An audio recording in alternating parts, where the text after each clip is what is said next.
Bismillahirrahmanirrahim. Alhamdulillahi Rabbil alamin. Wassalatu wassalamu ala Sayyidina Muhammadin wa ala alihi wa sahbihi ajma'in. Allahumma allimna ma yanfa'una wa anfa'na bima 'allamtana wa zidna 'ilman wa ikhlasan wa tuqan ya arhamar rahimin. Amma ba'd. Allah'ın қалауымен сабақтарымызды жалғастырамыз. Алла өзі тауфиқ берсін. Бұл енді үлкен Аллах Тағаланың бізге кеңшілігі, Аллах Тағаланың мейірімі. Себебі Сүнан Тирмизиден сабақ өту және оған қатысу. Бұл былайша айтқан кезде әрбір ілімнің қадірін түсінетін адам үшін өте үлкен нығмет. Себебі Сүнан имам Тирмизи болсын, басқа мұхаддистер болсын, бір хадисті есту үшін мысалға бір жарты қатар, бір қатар емес, жарты қатар ғана хадисті есту үшін мұхаддистер айлап сапар шеккенше, бір ай, 2 айлап мысалға Куфада отқан бір мұхаддис пәлен деген, мысалға айтайық, Мединадағы пәленше деген ғалымнан сабақ алу үшін бір хадисіне 2 хадис ары барса, сол есту, сондай бір хадистің сәл басқаша варианты бар екендігін естіп қалады бір кейбір мұхаддистерше. Сол есткен негізі ол хадисті, бірақ өзі есткен хадистің текстінен сәл басқашаға текст риуаят ететіндігін, сол жеткізетіндігін, Мединада бір ғалым солай сәл басқашалау жеткізетіндігін естіп қалады. Сөйтіп Куфадан мысалға, немесе Басрадан Мединаға 1,5 ай сапар шегетін болған. 2 ай кейде. Барып, жаңағы, біледі негізі ол хадисті. Басрада да есткен, бірақ сол есткен хадисін кішкене басқаша ғана варианты, бір сөз артық қана мысалға да. Болды, соны естеді, қайтады. Түсінді ма? Соған сапар шеккендер болған солай, субханалла. Бұл жерде ондай хадистің, субханалла, 3,000-нан астам хадис бар. Имам Тирмизидің өзі қандай сапарлар шеккен. Сондықтан да бұл сабақтар жай ғана сабақ емес, негізінде түсінген адамға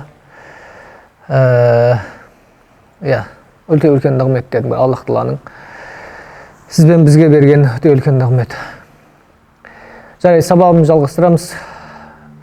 Сүнан Тирмизиден, имам Тирмизи кітабынан Бабу ма жаа фи лудуи мин лухумил ибил. Жаңағы не? Түйенің етін жеуде дәрет алуға қатысты бап. Біз бұны алдыңғы сабақтарда айттық. Осындай тақырып бар, жалпы ғұламалар арасында талас бар. Тіпті біздің өлкеге де ол келген кезінде 2010-2011 жылдар намазхан болған жігіттер бұны біледі. Сол кезде осындай әңгіме бар еді, қандай түйенің етін жесең дәрет бұзылады деген. Есте болса егер. Есте бар ма, осындай әңгіме бар еді, тұрса.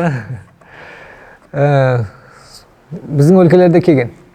Осындай хадистерден сол әңгіме шыққан негіз. Бұл хадистерді қазір біз түсіндіреміз, ол мағанасы қандай. وبه قال حدثنا حناد قال حدثنا أبو معاوية عن أعمش عن عبد الله بن عبد الله الرازي عن عبد الرحمن بن أبي ليلى عن البراء بن عازم قال سئل رسول الله صلى الله عليه وسلم عن الوضوء من لحوم الإبل. Пайғамбар саллаллаху алейхи вассалам түйенің етін жегендегі дәрет жайында сұралды. Фақала таваддау минха, одан дәрет алыңдар деді. Яғни түйенің етін жесеңдер дәрет алыңдар деді. Уасуила анул удуи мин лухумил ғанам, қойдың етін жеген кездегі дәрет алу жайында сұралды. Сол кезде фақала пайғамбар саллаллаху алейхи вассалам деді: ла татаваддау минха, одан дәрет алу қажет жоқ деді. Түсінді ма? Имам Тирмизи рахимахуллада бұл жайында ұзақ сөздер айтады астында. Және бірді сөзді келтіреді. وقد روي عن بعض أهل العلم من التابعين وغيرهم أنهم لم يروا الوضوء من لحوم الإبل وهو قول سفيان الثوري وأهل كوفة. Демек, имам жаңағы не дейді? Түйенің етін жеген кезде дәрет алудың қажеті жоқ екендігі жайында көптеген ғұламалар айтқандығын айтады. Соның ішінде Суфиян Саури және Ахл Куфа. Ахл Куфа бұл жерде Абу Ханифа және О кісінің екі шәкірті меңзеледі. Абу Ханифа және оның екі шәкірті меңзеледі. Енді бұл хадиске қандай сөз айтамыз? Біздің Ханафи мазхабында түйенің етін жесең, дәрет бұзыла ма, бұзылмай ма? Бұзылмайды. Бірақ хадис солай деп келген. Оның хадис не деп айтады? Мулла Али Қали рахимахуллах фи мирқатил мафатихта келтіреді. Бұл жердегі уду сөзін, дәрет сөзін біз енді дәрет деп аудара салдық, бірақ та ол жердегі уду деп келеді, таваддау деп. Бұны қалай деп түсінеміз дейді? Ғаслу ядайни вал фам деп түсінеміз дейді. Яғни не? Екі қолды жуу және ауыз шаю. Өйткені дейді, түйенің етінен иш шығады дейді. Сол үшін де не дейді? Оның артынша екі қолды жуу жіберу керек дейді. Ал қойдың етінен олай қатты иш шықпайды дейді. Бұны түйемен айналысқандар жақсырақ біледі дейді, осындай нәрсе бар дейді. Сол үшін бізде пайғамбар саллаллаху алейхи вассалам мысалға жаңағы пияз сияқты нәрсені жеген кезде, жаман иш шыққан кезде мешітке келмеуін айтқан. Көрдің бе? Демек пайғамбар саллаллаху алейхи әдеті не? Бір сондай бір иш шығатын, қаттырақ исі үнемі жалғасып тұра беретін, біразға дейін иш жүретін, исі қалмай жүретін нәрселер айтқан кезде дереу артынша не қылатын болған? Ескертетін болған. Міне сондайлардың бірі дейді бұл. Түйенің етінде сондай ис болады дейді. Оны жумасаң, солай жалғасып ары иш шығып тұра береді дейді. Сол үшін де оны не істеген дейді? Жуып жеру керектігі жайында айтқан дейді. Сол үшін де кейбір бауырлар бұны тікелей түсінген. Жоқ, олай емес. Біздің Ханафи мазхабы не дейді? Бұл жердегі мақсат қолды және ауызды шаю дейді. Ауыз жуу дейді. Бұны имам Тахауи да дәл осы нәрсені айтады. Шарх Маанил Асар кітабында имам Тахауи рахимахуллах та осыны айтады. Шарх Сунан Аби Даудта былай деп айтады. فمذهب الأكثرين أنه لا ينقض الوضوء مما көпшілік қандай пікір ұстайды дейді? Түйенің етін жеумен дәрет бұзылмайды деген пікір ұстанады дейді. Олар дейді, арғай жалғастырады. Бұл 4 халифа дейді. 4 халифа, әділетті 4 халифада не деген екен? Түйенің етін жеумен дәрет бұзылмайтындығы жайында айтқан екен. Және Абдулла ибн Масуд та солай пікірді айтқан, Убай ибн Кааб та, және Ибн Аббас, Абдулла ибн Аббас та, Абу Дарда, Абу Талха, Амир ибн Рабиа, Абу Умама, және көпшілік табиайындар. Және Абу Ханифа да түйенің етін жесең дәрет бұзылмайды деген, және имам Малик те түйенің етін жесең дәрет бұзылмайды деген, және имам Шафиғи да түйенің етін жесең дәрет бұзылмайды деп айтқан. Түсіндің ме? Осыншалықты ғалымдар айтқан, осыншалықты үлкен ғұламалар айтқан екен, субханалла. Ал енді біз айттық қой. Жаңа хадисті қалай жорамалдаймыз дедік, қалай айтамыз дедік? Жай ғана ауыз шаю және қолды шаю деп түсінеміз дедік, дұрыс па? Енді уду деген солай түсінуге сендерге не, қайдан алдыңдар бұны десе не дейміз? Пайғамбар саллаллаху алейхи уассалам Сунан ибн Маджада келетін хадис бар. Сунан ибн Маджада таваддау минал лабан дейді. Фаинна лаху дасаман дейді. Не дейді? Бұл жерде мин деген ли ажли, яғни не? Сүт себепті, сүт ішіңдер дейді, дәрет алыңдар. Тікелей аударсаң, буквально не болсаң, тікелей аударылатын болсаң, не болады? Сүт ішіңдер, дәрет алыңдар. Яғни сүтте дәретті бұзатын болады. Ол жерде не? Сүт ішің, аузың шайып жібер деген сөз. Неге? Өйткені ода майлы дейді. Майлы болып тұрады дейді, субханалла. Дәсам деген сол майға айтады. Енді тағы бір хадис бар. Енді қара, біреулер не деп айтуы мүмкін? Бұны тікелей түсінем деуі мүмкін. Түйенің еті дәрет бұзады деп солай ұстанып тұрып қалуы мүмкін, дұрыс па? Бұған былай айтылады. Имам Табарани өзінің Кабир кітабында риуаят қылады. Сол жерде хадис келтіреді. Бір кісі пайғамбар саллаллаху алейхи вассаламнан келіп сұрайды. Мен дейді, не істеймін дейді? Шөл далада жүрем дейді. Яғни айдалада шөлде түйе бағып жүрем дейді. Сөйтіп мен дейді түйенің етін жесем, қара, етін сұрайды бірінші. Және қосып сұрайды, бірге сұрайды, бірге. Түйенің етін жесем, және түйенің сүтін ішсем, сүтін. Дәрет бұзыла ма дейді. Дәрет алам ба дейді.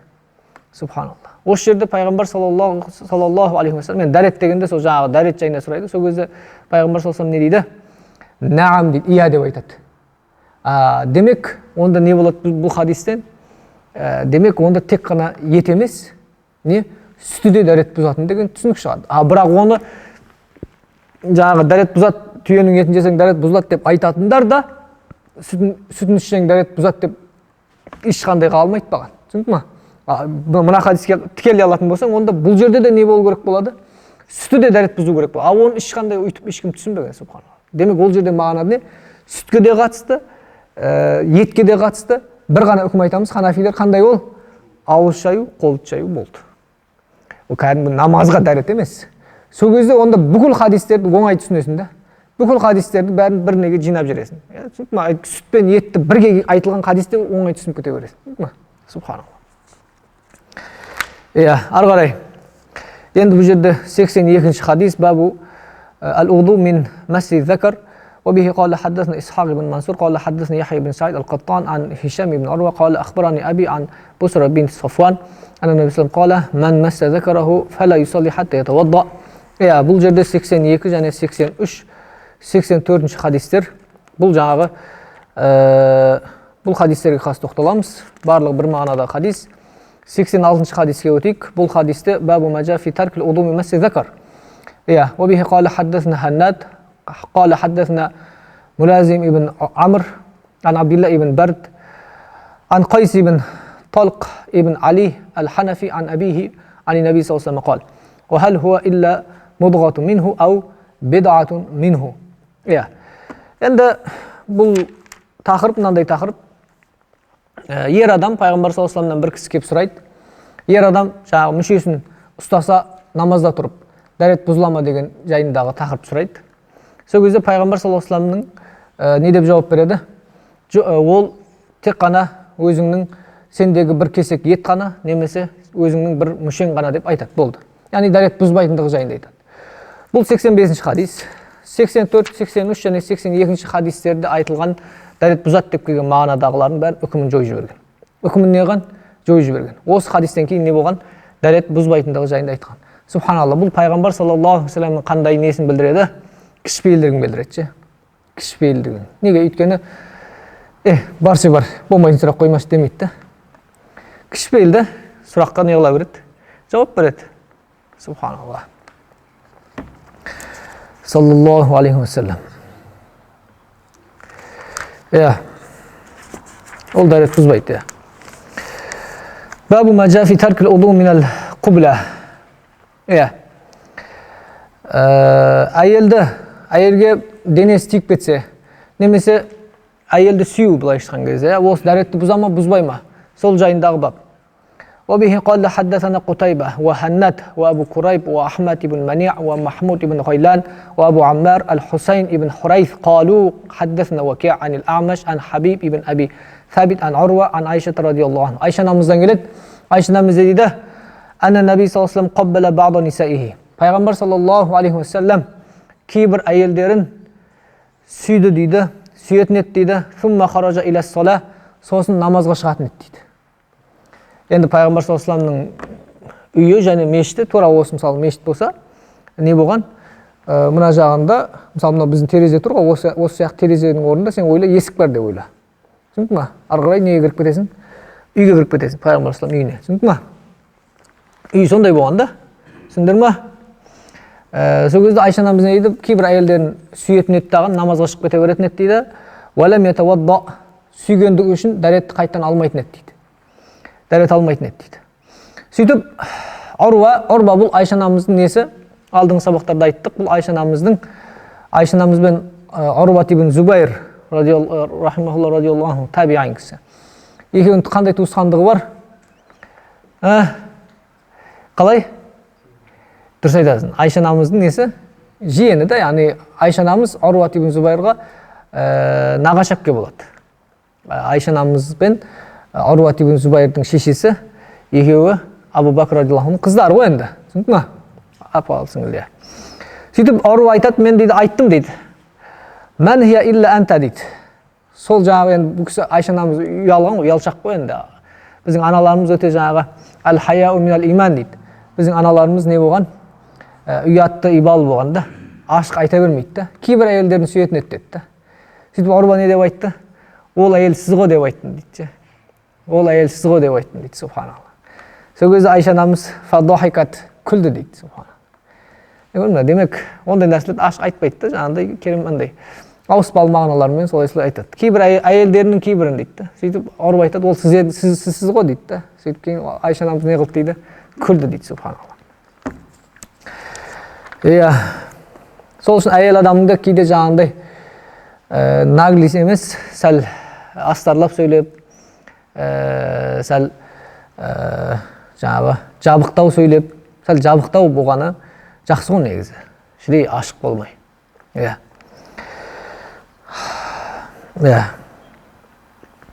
Енді бұл хадис тек қана имам Термизиде емес, имам Насаиде де келген. Сунан Насаиде имам Насаи айтады, имам Насаидің өзі айтады, бұл дейді ең жақсы хадистің бірі мурсал болса дейді. Мурсал енді біздің Ханафи мазхабында алынады. Иә. Демек бұл не қылмайды, бізде Ханафи мазхабында дәл осыған амал қылады. Не дейді? Бұл дәретті бұзбайды дейді. Түсіндің ме? Дәретті не қылмайды? Бұзбайды. Иә. Енді бұл не үшін бұл біз айтып жатырмыз? Себебі кейбір мазхабтар бар, дәретті бұзады деп айтатын. Түсіндіңдер ме? Кейбір мазхабтар бар, не деп айтатын? Дәретті бұзады деп айтатын. Иә. Тек қана бұл хадис емес, көптеген хадистер келген. Ары қарай кеттік. Бабу ма жаа фил уду минал қой ва руаф. Құсу және мұрын қанаудан дәрет алу жайындағы бап. Енді бұл жерде Маъдан ибн Аби Талха деген табиин Аби Дардадан келтіреді.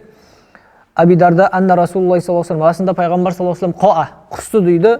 Фа афтара, сөйтіп ораза кезде аузын ашты дейді. Фатавадда, сосын дәрет алды дейді. Демек өз еркімен ауыз толып құсатын болса, дәрет бұзылады және ораза ашылады. Түсіндің ме? Енді бұл жерде мәселе қалай? Бізде ауыз толып құсу не қылады? Дәретті бұзады. Түсіндің ме? Ауыз толып құсу не қылады? Дәретті бұзады. Ауыз толу деген мағынасы не? Ауыз толу деген жаңағы сөйлей алмайтын деңгейде болып қалу. Сол не болады екен? Ауыз толу болады екен. Түсіндің ме? Демек осылай ауыз толып құсатын болса, біздің Ханафи мазхабында да не? Дәрет бұзады екен. Әдейлеп құсатын болса, ол оразаға кері әсер етеді. Кейін жаңағы табиин айтады, Маъдан ибн Аби Талха, мен Саубан деген сахабадан Дамасктегі мешітте осы Аби Дарданың хадис жайында сұрадым дейді. Сол кезде фазакарту залика лаху, оған айтып бердім дейді. Сол кезде фақала, жаңағы Саубан деген садақа, Аби Дарда дұрыс айтады дейді. Ана сабапту лаху вадуаху. Мен сол кезде пайғамбар салам жаңағы құсқаннан кейін дәрет алған кезде мен сол кезде суын құйып тұрғам дейді. Суын не қылып тұрғам дейді? Құйып тұрғам. Кім айтады? Бұл Саубан радиаллаху айтады. Түсіндің ме? Мен сол кезде не істегем? Суын құйып тұрғам дейді. Бәдәи сана тағы да басқа көптеген кітаптарда осыны айтады. Ауыз толып құсу дәрет бұзады. Егер одан аз болса, дәретті бұзбайды екен. Енді бабу маджа фил уду бин набиз. Не жайындағы хадис? Набиз деген бұл суға, мынандай стакан дейміз ба, сондай суға, стакан ба немесе ыдыс ба, су болады. Соған құрманы тастап қояды ішіне. Ішіне не қылады? Құрманы тастап қояды. Кейін біраз уақыт тұрғаннан кейін құрманы алсаң, мысалға, ол су не болып қалады? Бір дәмді шырын сияқты болып қалады.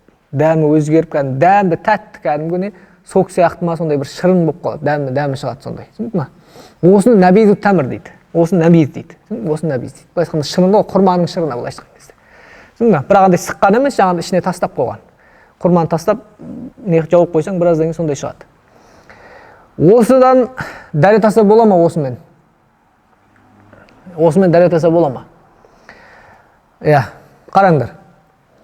Бұл үш түрлі жағдай болады. Біріншісі, құрманы тастайсың, кейін көп өтпей, бір 3-4 минут па, әйтеуір көп өтпей не қыласың? Қайтадан ақ қойдың. Әлі су неған жоқ, жаңағыдай тәтті дәмге өткен жоқ. Бұрынғы судың дәмі, андай сок сияқты бір тәтті дәмге өтіп кеткен жоқ әлі. Ол кезде дәрет алсаң бола береді. Ода талас жоқ, түсіндің ме? Ода талас жоқ. Енді құрманың ішіне тастадың. Біраз уақыт өткеннен кейін не қылды? Жаңағы су неге айналып кетті? Шырынға айналып кетті. Дәмді бір дәмді суға айналды, түсіндің ме? Осы жерде әңгіме осы жерде. Мына хадис осындай, осы жайында. Бұл екінші, дұрыс па? Үшінші түрі бар, қандай ол? Енді егер сол жаңағы құрманы алмай дәл қала берсе, беті жауылып қала берсе, ол неге айналып кетеді? Мас қылатынға айналып кетеді. Түсіндің ме? Ашиттан неге айналып кетеді? Уже мас қылатынға айналып кетеді. Бұда дәрет алуға рұқсат емес екендігі жайында талас жоқ. Рұқсат емес екендігі жайында. Түсіндің ме? Бұған рұқсат емес. Өйткені ол уже араққа айналып кетті. Уже былай айтқан кезде мас қылатын нәрсеге айналып кетті. Ол уже рұқсат емес. Түсіндің ме? Талас қайсысы осы ортадағы. Бұны айтамыз қалды. Хадисте осы жайында келген. باب ما جاء في الوضوء بالنبيذ وبه قال حدثنا هناد قال حدثنا شريك عن أبي فزارة عن أبي زيد An Abdullah ibn Mas'ud qala sa'alani Nabi sallallahu alayhi vasallam endi бұл енді Абдулла ибн Мас'уд радиаллаху бұл атақты оқиға. Бұл оқиға қандай оқиға? Абдулла ибн Мас'уд радиаллаху пайғамбар саллаллаху алейхи уассаламмен бірге бір қаланың сырт жақтарына шығады. Сол кезде пайғамбар саллаллаху алейхи уассалам жындарға қатысты оқиғаға сондай бір қиссасы бар. Сол кезде Абдулла ибн Мас'удпен бірге шыққан. Сол кезде менде ыдыс бар еді дейді. Фи идаватик. Пайғамбар саллаллаху сұрады дейді. Ана идава деген ыдысқа айтады. Су құйылатын ыдыс. Сол ыдысыңда не бар деп сұрады дейді. Фақулту набизун. Сөйтіп Абдулла ибн Мас'уд не дейді? Набиз бар, яғни жаңағы шырын, құрманың шырын, сол бар деп айттым дейді. Фақала самаратун тайиба. Құрма бұл керемет жеміс. Ва мауху тахурун. Су таза. Қала фатавадда'a минху. Сөйтіп пайғамбар саллаллаху одан не істеді дейді? Дәрет алды дейді. Субханалла. Енді біздің Ханафи мазхабы не дейді бұл хадис жайында? Біздің Ханафи мазхабы бұл хадис жайында не дейді? Имам Термизидің өзі де бұл жерде айтады, аст жағында. Жалпы бұл хадис дейді, былай айтқан кезде су таппасаңдар таяммум алыңдар деген аяттың түсуімен үкімі жойылған хадис дейді. Имам Термизидің өзі сөйтіп айтады. Жарайды. Біздің Ханафи мазхабы не дейді бұған? Жақсылап біліп алыңдар, бұл жайында Абу Ханифа рахимахуллахтың өзінен үш түрлі негеген пікір келген. Абу Ханифаның өзінен үш түрлі негеген пікір келген. Бірінші пікір, Абу Ханифа рахимахуллах айтады, не дейді? Дәрет ала берсең болады дейді. Түсінді ма? Дәрет ала берсең болады дейді. Бұл бірінші пікір. Бұл бірақ тек қана құрманың шырынына қатысты. Басқа алманың шырынына қатысы жоқ. Түсінді ма? Оған дым қатысы жоқ. Хадис болғандығы үшін ғана Абу Ханифа не дейді? Рұқсат деп айтады. Бұл бірінші пікірі. Екінші пікір, бұл кімнің пікірі? Абу Ханифаның екінші пікірі, бұл не дейді? Дәрет аласың дейді, плюс таяммум аласың дейді. Тура жаңа есектің қалдық суы сияқты. Дәрет аласың дейді. Есек ішіп кеткен судан не істейміз біздер? Мысалы, басқа су жоқ. Басқа су мүлде жоқ. Бір шелек тұр, есек ішіп кеткен. Басқа мүлде су жоқ. Не істейміз? Ханафи мазхабы не дейді ол жерде? Дәрет аласың сол сумен, не істейсің дейді? Таяммум соғасың дейді. Таяммум аласың. Екеуін де істейсің дейді. Түсіндің ма? Мынауысымен дұрыс болмаса, мынауысымен намазың дұрыс болып кете береді дейді. Түсіндің ма? Тура сондай дейді. Бұл екінші пікірі. Бұл имам Мұхаммадтың да пікірі бұл. Абу Ханифа шагирд. Үшінші пікірі, бұл ең дұрыс пікір. Және осы пікірге Абу Ханифа соңында осы пікірге қайтқандығы, ана екі пікірді тастап, үшінші пікірге қайтқандығы айтылады. Бұл қандай пікір? Дәрет алу болмайды дейді. Түсіндің ма? Не істейсің дейді? Тек қана таяммум аласың дейді. Тек қана таяммум аласың. Түсіндің ма? Тура басқа шырындар сияқты. Мысалы қара, кет барасың айдалада, тек қана сенде не бар? Алманың шырыны бар. Басқа су жоқ. Не істейсің? Не істейсің? Таяммум аласың. Тура сондай дейді. Түсіндің ма? Басқа шырындардан айырмашылығы жоқ дейді. Бұл пікірді Абу Ханифа соңғы пікірі, ең қуатты пікірі, және Абу Юсуф та осы пікірді айтқан. Бұл кісілер не дейді? Мына оқиға, мына Абдулла ибн Мас'удпен болған оқиға қай жақта болған дейді? Меккеде болған дейді. Меккелік кезеңде. Жаңағы алғашқы 13 жыл бар ғой, меккелік кезең. Сол жақта болған дейді. Ал су таппасаңдар, таяммум алыңдар деген аят қайда түскен дейді? Мединада түскен дейді. Демек Меккедегі үкімді аят не істеп жүрген дейді? Жойып жіберген дейді. Су таппадық па? Яғни су дегенде мұтлақ су бұл жерде. Мұқаят емес. Мұқаят деген яғни шырынның су, алманың суы, аттары өзгеріп кеткен нелер ғой енді. Мұтлақ. Жалпы су таппадың ба, не істе дейді енді? Таяммум ал деген аят түскен. Осымен ананың үкімі не қылып кеткен дейді?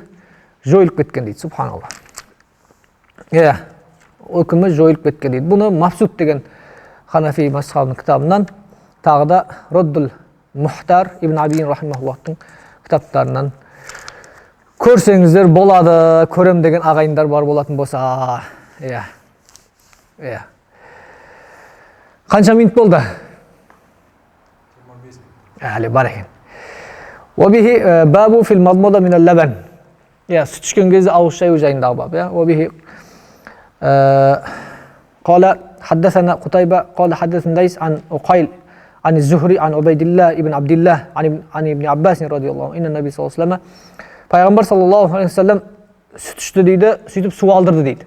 Сөйтіп аузын шайды дейді, сөйтіп айтты дейді, ода не бар деп айтты дейді? Май бар деп, яғни былай айтқан кезде майлы нәрсе деп айтты дейді. Babun fi karahati raddis salam g'ayru mutavaddi. Endi бұл жерінде имам Термизи рахимахулла былай деп бап қойып жатыр. Қандай бап? Бабун фи карахати раддис салам гайру мутавадди. Дәретсіз халде сәлемге жауап беру. Яғни біреу ассаламу алейкум десе, ва алейкум салам деп дәретсіз халде жауап берудің мәхрух екендігі жайындағы не дейді? Бап дейді. Бірақ негізінде бұл жерде қазір айтамыз бұны. وبه قال حدثنا الناصر بن علي ومحمد بن بشار قال حدثنا أبو أحمد ومحمد بن عبد الله الزبير عن سفيان عن ضحاك بن عثمان عن نافع عن ابن عمر أن رجلا سلم على النبي صلى الله عليه وسلم. Bir kişi Abdullah ibn Umar'dan geldi. Bir kişi Peygamber sallallahu aleyhi ve sellem'e selam verdi. Ve huve yabul. O kişi qanday halde ettiydi? Ve huve yabul. Yani kişileri sındırıp жатқан halde ettiydi. Felem yarudda aleyhi. Oğan cevap vermedi deydi. Çünkü mi? Subhanallah. Бұл жерде жігіттер. Шарх Сунан Абу Даудта да келеді бұл хадис. Жалпы бұл Шарх Сунан Абу Даудта келеді. Не дейді? Ва хуа ябул деген вау бұл жерде вау халия дейді. Вау қандай? Халия. Яғни Пайғамбар саллаллаху алейхи ва саллям қандай халде? Кіші дәрет сындырып жатқан халде дейді. Түсіндің ме? Ол андай емес. Мысалы сен көшеде кетіп барасың, магазинге кетіп барасың да. Просто магазинге бір затқа кетіп барасың. Просто дәретің жоқ та. Біреу саған сәлем берді. Енді дәретің жоқ деп, уалейкум сәлем деп айтпай үндемей кете бересің бе? Ондай емес та әңгіме. Әңгіме прямо дәрет сындырып жатқан кезде, үлкен дәрет және кіші дәрет. Түсіндің ме? Прямо соны істеп жатқан кезде. Түсіндің ме? Сол кезде уалейкум сәлем деп айту мақрух болады. Өйткені сәлем Алланың есімі. Ондай кезде Алланың есімі айтылмайды. Түсіндің ме? Сол үшін имам Термизидің тақырыбына ханафилер әңгіме айтады. Қалай бұндай тақырып қояды деп. Өйткені ол қалай мақрух болады. Әшейін кетіп барасың көшеде. Просто дәретің жоқ та енді. Біреу сәлем берді, дәретім жоқ деп, уалейкум сәлем деп айтпай. Осы мәселені осы мешітте менен біреу сұраған ше. Біреу айтқан екен оған. Біреу сәлем, ассаламу алейкум десе, өйтіп сәлем берме. Мен дәретім жоқ, сол үшін саған уалейкум сәлем дей алмаймын деп ше. Өйтсең вообще ешкімге сәлем бере алмай. Қалай ол? Ешкімге кім дәреті бар дейсің базарда мысалға. Дұрыс па? Субханалла. Сол үшін бұл хадис дұрыс түсіну керек та. Хадисте олай тікелей ұрып кете беруге болмайды жігіттер. Ой, жарықтық қылдың не. Сол үшін не дейді? Тақырып олай қойылмау керек дейді. Тақырып қалай қою керек дейді? Дәрет сындырып, дәрет үлкен және кіші дәрет сындыру халінде сәлемге жауап берудің махрух екендігі жайындағы бап деп қою керек дейді. Түсіндің ма? Осындай әңгімелер бар екен. Бізде махрух болады шынымен де ондай кезде. Сондай жағдайда бірақ. Бабун ма жаа фи су'лил калб. Қандай тақырып дейді? Иттің қалдық суы және ит жалап кеткен тостақ, сондай заттар, сондай жайындағы бап. 91-ші хадис. 91-ші хадиске келдік. وبه قال حدثنا سوار بن عبد الله العنبري قال حدثنا معتمر بن سليمان قال سمعت أيوب يحدث عن محمد بن سيرين عن أبي هريرة عن النبي صلى الله عليه وسلم أنه قال Peygamber sallallahu aleyhi ve sellem keledi yughsalul ina'u iza walaga fihi al-kalbu 7 marrat. Ne dedi? Ыдыс жуылады дейді, егер ит оны жаласа, соны нәрсе жасаса, қанша рет дейді? 7 рет дейді. Улахунна ва ухрахунна бит-тураб. Алғашқысы емес соңғысы топырақпен болсын дейді. Ва иза валагат фиhi al-hirratu ghusila marratan. Ал егер мысық жалайтын болса не дейді? 1 рет дейді. Түсіндің ме? Бірақ та Шарх Ма'анил Асар имам Тахауи риуаят етеді. Имам Тахауи өзінің кітабында келтіреді. Абу Хурайрадан да бұл тоже не дейді? Абу Хурайра радиаллаху анхудың Ан Аби Хурайра фил инай балага фихил калб. Абу Хурайрадан жетеді. Ит жалаған ыдыс жайында сұраған кезде ол кісі не деп айтқан екен? 3 рет жуылады деп айтқан екен. Қара, бұл хадисті кім жеткізіп жатыр? Абу Хурайра жеткізіп жатыр. Бірақ кейін Абу Хурайраның өзінен сұрасаң, не дейді Абу Хурайра? 3 рет деп айтады. Енді не істейміз? Абу Хурайраның сөзін аламыз ба? Әлде қалай болады? Сол кезде Ханафи мазхабы былай дейді. Абу Хурайра радиаллаху анху сөзін аламыз дейді. Неге? Пайғамбар саллаллаху алейхи сөзін тастап, қалай Абу Хурайраның сөзін аламыз деп біреу эмоциямен айтуы мүмкін. Қалай ол деп. Сендер пайғамбар саллаллаху алейхи сөзі тұрған кезде қалай Абу Хурайра радиаллаху сахабаның сөзін қалай бұл деуі мүмкін да? Не деп айтамыз оған? Біз айтамыз, сахабалар ешқашан еш себепсіз пайғамбар саллаллаху алейхи сөзін тастамайды. Өйткені пайғамбар саллаллаху алейхи сенен қатты пайғамбар саллаллаху алейхи ереді. Сенен қатты пайғамбар саллаллаху алейхи жақсы көреді. Өйткені көрген ғой, дұрыс па? Сұхбатында болған. Сенен қатты жақсы көре ма? Бәрімізден қатты жақсы көреді, дұрыс па? Бәрімізден қатты пайғамбар саллаллаху алейхи ере ма? Оған келісеміз бе? Бір ауыздан келісеміз. Демек сахаба өзі айтып атқан хадиске өзі қарама-қарсы бірдеңе істейтін болса, ол нені білдіреді? Демек ода бір ілім бар. Ол демек ода білет, ол не істеген? Ананың үкімі жойылғанын білет. Түсіндің ме? Бірақ аманат ретінде просто жеткізіп қояды кейде. Осындай болған кезінде деген сияқты жеткізіп қояды.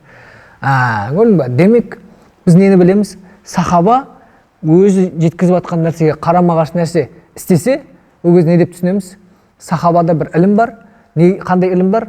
Ананың үкімі жойылғандығын, яғни көрдің бе? 7 реттің үкімі жойылғандығын, 3 рет жуса таза болатындығын осылай біледі екенбіз ол үшін. Ханафи мазхабы сол үшін не дейді? Сахабаның ісі сөзі алынады дейді бұндай жағдайда. Өзінің жеткізген хадисіне қарама-қарсы. Ал олай істемесек, онда не болады?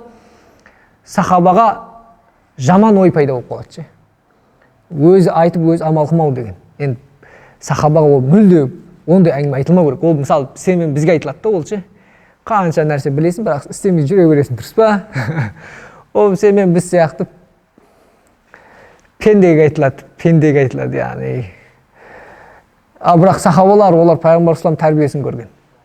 Пайғамбар саллаллаху тәрбиесін көрген. Оларға олай айтылмады. Олар естіген нәрсе ма? Пайғамбар саллаллаху тікелей естіп тұр еще ол. Ол істеу міндет болады оларға ше. Өйткені тікелей естіп тұр. Сол үшін де Абу Хурайра өзі риуаят еткен нәрсеге қарама-қарсы амал қылып жатыр ма? Демек Абу Хурайраның сөзі алынады. 3 рет деп атма, бұл 3 рет алынады. Не үшін десең, өйткені Абу Хурайрада ілім бар, 7 реттің үкімі жойылғандығын. Түсіндің ме? Ханафи мазхабы осы нәрсені айтады. Бұны тағы да басқа да риуаяттар келген. Мысалы Дарақутни рахимахулла жеткізген хадисте пайғамбар саллаллаху алейхи вассаламнан. Бұл да Абу Хурайрадан келеді. Абу Хурайра не деп айтады? Ол риуаятта қаласаң 3 рет, қаласаң 5 рет, қаласаң 7 рет деп айтады. Таңдау қылып айтады. Субханалла. Демек оны нені түсінеміз? 3 ретпен таза болады негізінде. Бірақ 5 рет, 7 рет ары қарай жуып жіберсең, жаман емес, жақсы, яғни артығымен жусаң ештеңе қылмайды. Бірақ негізі үшеуімен таза болады деген мағына түсінеміз дейді. Ханафи мазхабы осыны айтады. Түсіндің ме? Бұны Табин Хақиқ кітабында көруге болады. Енді тағы да хадистер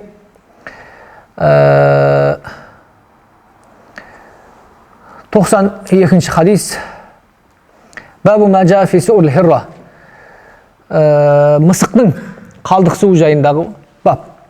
وبه قال حدثنا إسحاق بن موسى الأنصاري قال حدثنا معن حدثنا مالك بن أنس عن إسحاق بن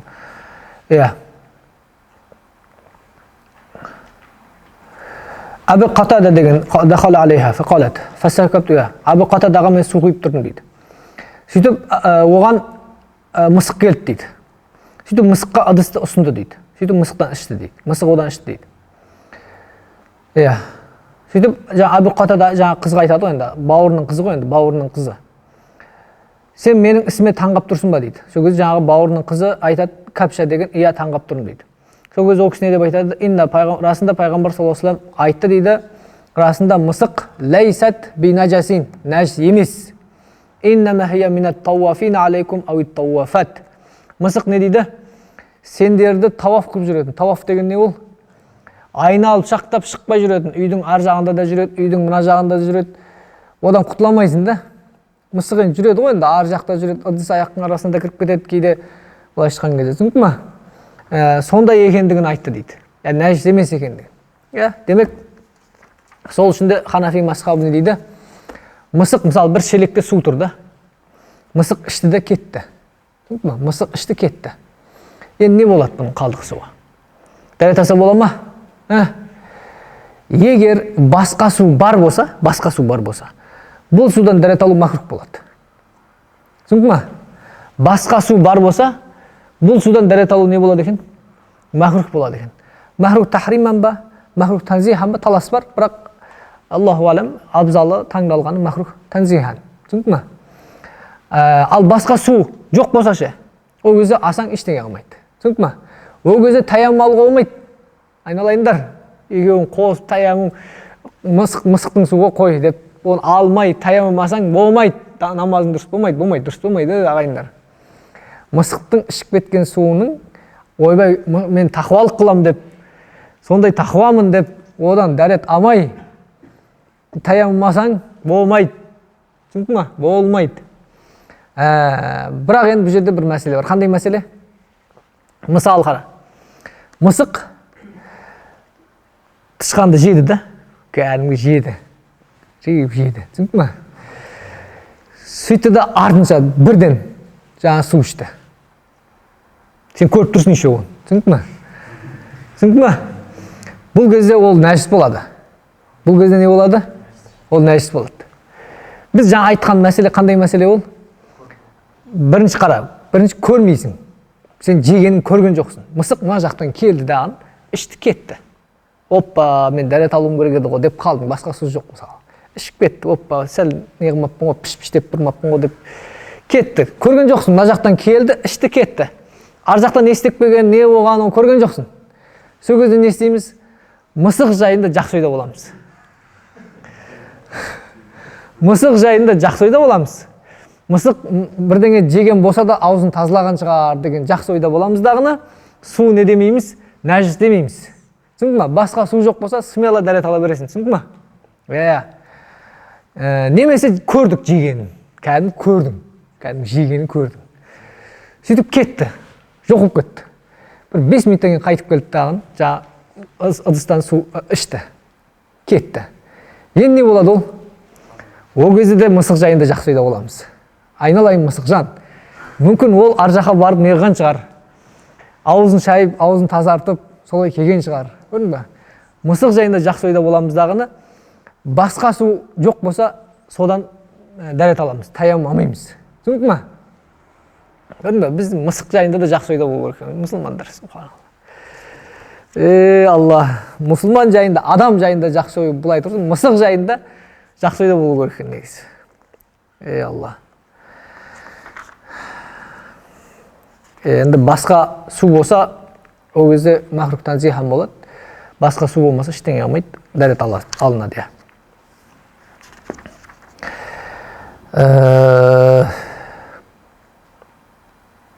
Қанша уақыт болды? 40 минут болды ма? Онда осы жерден тоқтайық иншалла, 40 минут болса. 93-ші хадиске кеппіз. Иншалла, Алланың қалауымен. Бабун фил мас алил хуффайн. Мәсіге масық тарту жайындағы бап екен. Келесі апта, иншалла, Алла нәсіп етті жалғастырамыз. Субханак Аллахума бихамдик, ашхаду ан ла илаха илля ант, астағфирук ва атубу илейк. Аллахым өзің біздерге тауфиқ, ықылас, хидайет бер. Аллахым өзің адастыра көрме. Аллахым жер бетіндегі мұсылман бауырларымды өзің жәрдемші бол. Аллахым пайғамбар саллаллаху алейхи ва саллям шапағатын нәсіп ете көр. Аллахым үлкен ғұламалардың жолымен жүруді өзің біздерге нәсіп ете көр. Ва саллаллаху аля хайри халқи Мұхаммад би рахматика архамар рахим. Аллах.